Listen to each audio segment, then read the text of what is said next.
اور بزرگ کون؟ آؤٹ آف ویڈ لاک پیدا ہونے والا ابن مرجانہ کا بچہ زیاد. یہ وہی ہے جسے حضرت معاویہ نے اپنا بھائی بنا لیا تھا یہ کہہ کے کہ زمانے جاہلیت میں میرے باپ نے اس کی ماں کے ساتھ منہ کالا کیا تھا، اس وجہ سے یہ میرا بھائی ہے. مرزا اگر سچا ہے، اگر میں نے اس لیے لگایا کہ کنفرم کذاب ہے، تو عرض ہے یہ منگول اگر سچا ہے تو پھر سامنے لائے صحیح سند کے ساتھ وہ روایت جس میں معاویہ رضی اللہ عنہ وارضاہ نے ایسا کچھ کہا ہو، پیش کرے، ثبوت دے. لیکن یہ کذاب ہے، اس لیے کسی بھی ثابت شدہ روایت سے ایسا کچھ ثابت نہیں کر سکتا. یہاں پہ میں ایک اور بات بھی عرض کر دوں اسی سے ریلیٹڈ. صحیح بخاری اور صحیح مسلم میں حدیث ہے، نبی علیہ السلام نے فرمایا کہ جس شخص نے اپنے آپ کو کسی اور باپ کی طرف منسوب کیا خود سے اور وہ اس کی اولاد نہیں تھا تو ایسے شخص کے اوپر جنت حرام ہے. کوئی اپنے باپ کا نام نہیں بدل سکتا. بخاری اور مسلم دونوں میں ایک حدیث ہے، مسلم میں ذرا ڈیٹیل ہے کہ مولا علی علیہ السلام نے ایک صحیفہ نکالا اپنی تلوار کی نیام میں سے جس میں کچھ احکامات لکھے تھے. ان میں ایک یہ تھا کہ جو شخص اپنے باپ کا نام بدل دے اور اپنے آپ کو کسی اور باپ کی طرف منسوب کرے اس پہ اللہ کی لعنت، اللہ کے فرشتوں کی لعنت اور تمام لعنت کرنے والوں کی لعنت، اور قیامت والے دن اللہ تعالیٰ نہ اس کا کوئی فرض قبول کرے گا نہ کوئی نفل قبول کرے گا، والعیاذ باللہ تعالیٰ. ایک اور حدیث ہے بخاری و مسلم میں کہ جس شخص نے اپنے آپ کو کسی غیر باپ کی طرف منسوب کیا اس نے کفر کیا. یعنی ایک بہت سٹرکٹ مسئلہ ہے. اس لیے آپ دیکھیں اسلام میں باپ کا نام ساتھ بولا جاتا ہے نا. یہ جو پبلک میں مشہور ہے نا قیامت والے دن ماں کے نام کے ساتھ بلایا جائے گا، بالکل جھوٹ ہے. صحیح بخاری میں امام بخاری نے باقاعدہ اس کے اوپر باب باندھا ہے کہ یہ متھ پبلک میں مشہور ہے، اور وہ حدیث لے کے آئے کہ جو خائن شخص ہے اس کے لیے قیامت والے دن ایک جھنڈا قائم کیا جائے گا اور کہا جائے گا یہ فلاں بن فلاں کا ہے. تو فلاں بن فلاں جب عرب میں کلچر میں کہا جاتا ہے تو وہ باپ کی طرف منسوب ہوتا ہے، تو باپ کے نام سے ہی پکارا جائے گا قیامت والے دن. ان احادیث کی روشنی میں یہ خود ایک کبھی گناہ ہے، لیکن اس میں ایکسیپشن یہ ہے کہ جس کے بستر پہ اولاد پیدا ہو رہی ہے نا وہ باپ اس کا شمار کیا جائے گا. اور اس کے اوپر بھی ہمارے پاس ایک پریکٹیکل کیس موجود ہے بخاری اور مسلم دونوں کے اندر. سیدنا ابو بکرہ ایک صحابی، ایک لفظ ہے ابو بکر، وہ تو ہمارے خلیفہ اول ابو بکر صدیق رضی اللہ تعالیٰ عنہ علیہ السلام ہے. ایک ابو بکرہ لفظ ہے، وہ بھی صحابی، یہ بھی میل نام ہے. اگر اردو میں ہوتا تو آپ کہتے ہیں کوئی فیمیل نام ہے کیونکہ ہلا گئی آگے، ٹھیک ہے، جیسے طیب سے طیبہ، ٹھیک ہے. تو ان کے بارے میں آتا ہے بخاری اور مسلم دونوں میں ہے. مسلم میں ذرا تفصیل کے ساتھ ہے کہ ان کا ایک بھائی تھا، رشتے میں بھائی لگتا تھا، اس کا نام تھا زیاد، جو حضرت علی کا بڑا قریبی تھا ان کی دور خلافت میں. بعد میں حضرت معاویہ نے اس کو یعنی وہ لالچ دے کے تو خرید لیا. یہ عبید اللہ ابن زیاد کا باپ، جس کے بارے میں بخاری میں آتا ہے کہ سیدنا حسین ابن علی کا سر کاٹ کے عبید اللہ ابن زیاد گورنر کوفہ کے سامنے تشت میں رکھا گیا. نعوذ باللہ، اللہ کی لعنت ہو جنہوں نے اہل بیت پہ ظلم کیا، ان پہ اللہ کی لعنت، اللہ کے فرشتوں کی لعنت اور تمام لعنت کرنے والوں کی لعنت، آمین. تو وہ عبید اللہ ابن زیاد کا باپ زیاد تھا، وہ گورنر کوفہ تھا، اس کے بعد یہ بنا. تو حضرت معاویہ کا وہ دست راست بن گیا. حضرت معاویہ وہ بہت بہادر دلیر آدمی تھا، ہے شیعان علی میں سے تھا.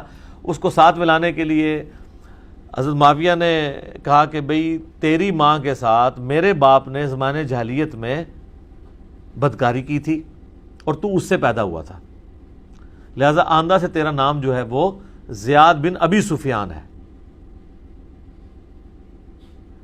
اس کا نام چینج کر دیا. اس کانٹیکسٹ میں بخاری مسلم میں حدیث ہے کہ وہ حضرت ابو بکرہ کا بھائی لگتا تھا رشتے میں. تو حضرت ابو بکرہ کو لوگ آگے کہتے ہیں کہ یہ جو حرکت کی ہے اس نے تیرے بھائی نے، یہ ٹھیک حرکت ہے؟ تو ان کا، اور وہ بندہ آگے کہتا ہے کہ میں نے تو سعد ابن ابی وقاص سے سنا ہے کہ جو شخص اپنے باپ کا نام بدل لے اس پہ جنت حرام ہے. تو ابو بکرہ کہتے ہیں تم سعد کی بات کرتے ہو، میں نے تو خود رسول اللہ سے ہی بات سنی بھی ہے، لیکن میں کیا کر سکتا ہوں، میرے بھائی نے جو حرکت کی ہے. وہ ان کا بھائی اس لیے لگتا تھا کہ وہ ان کے باپ کے بستر پہ پیدا ہوا تھا. تو سعد ابن وقاص نے یہ حدیث بیان کیا نا کہ بچہ اس کا جس کے بستر پہ پیدا ہوا ہے. اس طریقے سے اگر کوئی کسی کا کوئی آؤٹ آف ویڈ لاک تعلق تھا اور اس کی وجہ سے کوئی اولاد پیدا ہوگی ہے تو اب وہ یہ نہیں ہے کہ جس نے وہ تعلق قائم کیا تو وہ اس کی اولاد شمار ہوگی. ابھی ایک سینسٹیو ٹاپک ہے, میں اس کو کنٹرول الفاظ میں ڈسکس کر رہا ہوں, یہ مطلب ضروری تھا. یہ وہ جرم نہیں ہے, جرم یہ ہے کہ اگر وہ اپنے باپ کا نام بدل دیں. پھر میں نے کہا تھا, عرض کیا ہے کہ جن لوگوں کی وکالت آپ کر رہے ہیں, جس بنو امیہ کے آپ غلام بنے ہوئے ہیں اور ان کے غلط کرتوتوں کا آپ دفاع کر رہے ہیں, ذرا ان کی ہسٹری کھول کے دیکھیں. جو ایگزیکٹلی باپ چینج کرنے والا کام ہے وہ تو آپ کے ماموں نے کیا ہوا ہے. اس امت میں پہلا کام, اور یہ سر کوئی کہانی شریف نہیں ہے, بخاری مسلم ہے. مسلم شریف میں باقاعدہ ڈیٹیل سے موجود ہے, بخاری میں بھی ہے. اور بخاری و مسلم کی اس حدیث کہ جس نے اپنے آپ کو کسی دوسرے باپ کی طرف منسوب کیا اپنا مقام, اس پہ جنت حرام ہے. اس حدیث کی شرح ابن حجر اسقلانی کی پڑھ لیں یا امام نووی کی پڑھ لیں. حالانکہ نووی اتنا اس حوالے سے متعصب ہیں, ویسے بہت بڑے امام ہیں, سنی شیعہ کنفلکٹ میں وہ ذرا تنگ نظر ہے, آخری درجے تک وہ دفاع کرتے ہیں آل امیہ کا. یہاں پہ انہوں نے بھی دفاع نہیں کیا, انہوں نے کہا کہ یہ اسی موقع پہ حدیث ہے جو حضرت معاویہ نے غلط کام کیا تھا اور امت میں یہ پہلی دفعہ بدعت شروع ہوئی. ایگزیکٹلی باپ کا نام چینج کروا دیا. استغفر اللہ واتوب الیہ. اس لیے مولانا مودودی رحمہ اللہ تعالیٰ نے خلافت و ملوکیت میں چند ایک جو بڑے بڑے یعنی اس ملوکیت کے دور میں برے کام ہوئے, ان میں اس کو بھی ٹاپ آف دا لسٹ لے کے آئے ہیں.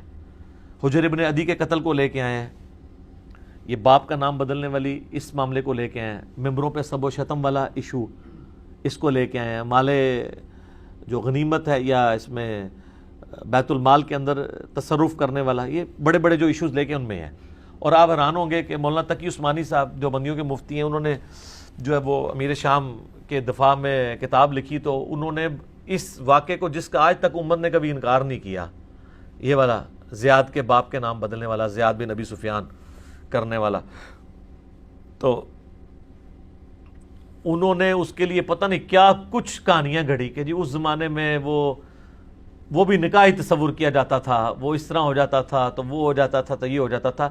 یہ 14ویں صدی کا مولوی کہہ رہا ہے, اور جو اس زمانے میں صحابہ ہیں, اور وہ صحابی جو زیاد کا بھائی ہے ابو بکرہ ماں کی طرف سے, کیونکہ اس کے بستر پہ وہ پیدا ہوا تھا, اس کے باپ کے بستر پہ, وہ بھی اس پہ فٹ کر رہا ہے کہ میرے بھائی نے غلط حرکت کی ہے. اور یہ 14ویں صدی میں آ کے دفاع کر رہے ہیں اس واقعے کا. امام نووی جو کوئی موقع نہیں جانے دیتا یو ٹرن لینے کا اس طرح کے معاملات کے اوپر, تو اس نے بھی یہاں پہ غیرت کھائی ہے کہ یار میں دفاع نہ کروں. ابن حجر اسقلانی تو خیر آؤٹ سپوکن ہے اس مسئلے میں, وہ تو آل امیہ کو نہیں چھوڑتے, انہوں نے بخاری میں لکھا ہے. یہ میں امام نووی کی بات کر رہا ہوں, بڑے لوگوں کو تکلیف ہوگی, ظاہر ہے بڑے امام ہیں, بہت بڑے امام ہیں 7ویں صدی ہجری کے اندر, صرف 45 سال کی عمر میں فوت ہوئے ہیں. مسلم شریف کے ابواب انہوں نے لکھے ہیں, یہ بہت بڑی ان کی خدمت ہے, ہم ان کا بہت احترام کرتے ہیں. لیکن یہ جو میں نے کہا نا کہ وہ سنی شیعہ کنفلکٹ میں بعض اوقات بہت یعنی تنگی نظر کا مظاہرہ کرتے ہیں. اس کا ثبوت یہ ہے وہ جو مسلم شریف میں حدیث ہے 6220 کہ حضرت معاویہ نے حکم دیا سعد ابن ابی وقاص کو, اور پھر کہا کہ تمہیں کون سی چیز مانے ہے کہ تم ابن ابی طالب کے اوپر سب نہیں کرتے. تو انہوں نے پھر آگے سے حضرت علی کے 3 فضائل سنائے تھے, اور سٹارٹ میں کہ انہوں نے کہا میں کبھی بھی علی کو برا نہیں کہوں گا, کبھی سب و شتم نہیں کروں گا. 3 باتیں میں نے علی کے بارے میں رسول اللہ سے ایسی سنی ہیں. پھر انہوں نے 3 فضیلتیں بتائیں کہ علی کی میرے ساتھ وہی نسبت ہے جو ہارون کی موسیٰ کے ساتھ, مگر میرے بعد کوئی نبی نہیں. پھر کل میں اس شخص کے ہاتھ میں جھنڈا دوں گا جو اللہ اور اس کے رسول سے محبت کرتا ہے, اللہ اور اس کا رسول اسے محبت کرتے ہیں. سیدنا علی کو جھنڈا دیا خیبر کا, ٹھیک ہے.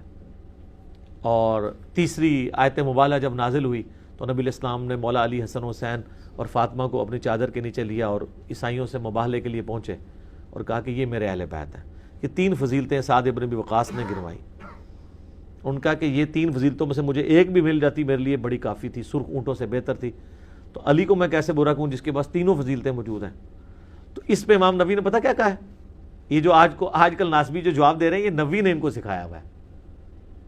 انہوں نے کہا وہ اصل میں یہ پوچھنا چاہ رہے تھے کہ باقی لوگ تو گالیاں دیتے ہیں تو آپ کیوں نہیں گالیاں دیتے ہیں, مجھے وہ مطلب آپ فضائل سنائیں تاکہ میں بھی وہ فضائل بیان کروں. ہائے ہائے ہائے کڈی کوڑی بڑائی.